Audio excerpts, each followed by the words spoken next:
Welcome back to Legendary Foods sponsored Muscle in the Morning. I'm Dave Palumbo and today is Monday, June 15th, 2020. And let's find out what's going on in the world of bodybuilding and fitness. In business, sometimes you direct too much of your focus on the outcome and not enough on the process, which creates false narratives that can knock you off the course if you're not careful. But if you look back at Greene's trajectory, it's pretty clear that both the process and the outcome are working just fine now. Over the last few months, we've heard whispers from people who believe that Kai may be coming back to the Olympia this year to have one final showdown with Phil Heath. And as usual, Kai hasn't done much to throw water on the flames.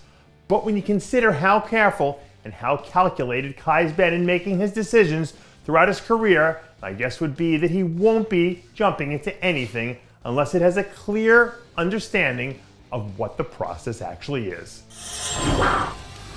Here in the US, we've had record numbers of people file for unemployment over the last 3 months, which has such a huge impact on millions of families across the country that I couldn't even begin to quantify it.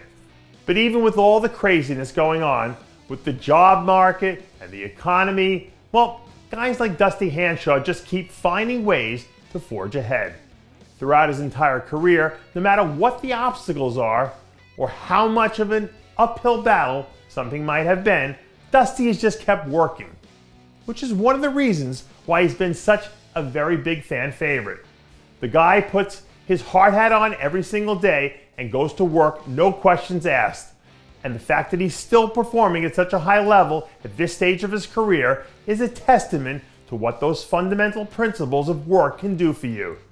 That level of consistent dedication for anything is inspiring, and Lord knows there are a lot of people out there who could use a little bit of inspiration right about now. I don't know if you guys saw the news last week when scientists announced that they found another planet orbiting a star that had Earth-like qualities. But as soon as I saw it, in my head I thought to myself, oh, that must be where Steve Laureus is from. Late last week, Steve's camp released a few unexpected update photos which came as a surprise, since they'd essentially gone dark for the previous few weeks before that. As far as we can tell, Steve's right about where you'd expect him to be at this point in the season, assuming that he's directing all of his focus towards the Olympia now. But when you take into account how fast he can go from first to fifth gear, it wouldn't surprise me, not one bit, if he jumped into a show like maybe the Boston Pro in October just to use it as a barometer for how to adjust his plans down the Olympia stretch. There's a term in education called transfer of knowledge, which is essentially a fancy way of saying taking something you learned in one subject area and being able to apply it in a completely different context.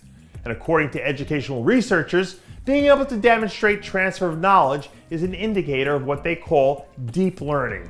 And if you look at how everything came together last year for Pecini, it's hard not to think there wasn't some transfer of knowledge going on there. It's not just the fact that she beat a 3-time defending champion to win the Olympia title, which is a huge feat in and of itself.